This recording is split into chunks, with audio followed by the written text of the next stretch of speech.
preacher at the Westside Church of Christ in Owensboro, Kentucky.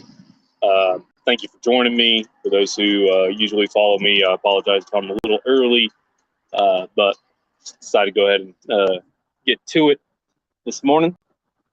We're in Exodus chapter 35, and looking at verses 21, 22, 25, and 26. As you go through here, again, we're continuously here at Mount Sinai, or after Mount Sinai. Moses coming from down the mountain, received the commands, had to write them himself this time with the stones. And then as you get here, he continues to instruct the children of Israel. He continues to guide them and tell them what the Lord has told him on the preparation of the tabernacle and everything that goes in it. And so now they're kind of gathering the materials and getting into that. And so part of that, if you look with me in verse 21, it says, "And they came, everyone whose heart stirred him, and everyone whose spirit moved him, and brought the Lord's contribution to be used for the tent of meeting, for all its service, for its holy garments. So they came, both men and women, all who were willing heart, brought brooches and earrings and signet rings, armlets, all sorts of gold objects, every man dedicating an offering of gold to the Lord."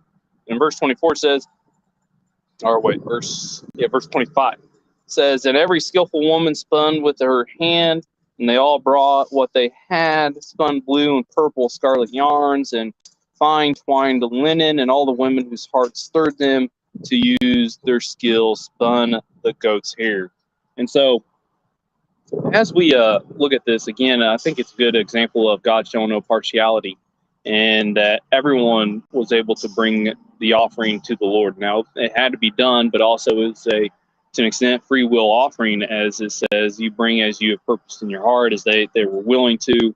And it said both men and women. And then it even speaks about the women spinning this yarn, spinning these colors, the blue and the purple, the scarlet yarns, fine twined together, the goat's hair, and their assistance and the help of making and getting things prepped for the tabernacle and all the other stuff that goes into it that needed the garments and linen. And so it's just, again, there's always work for everybody. God shows no partiality, men, women, and we all have our part in his service. And so just what I kind of got out of the reading this morning as you go through it. And so I wanted to share that. I appreciate those who join and follow along with me. I hope that everybody has a wonderful day, good weekend, and if the Lord is willing,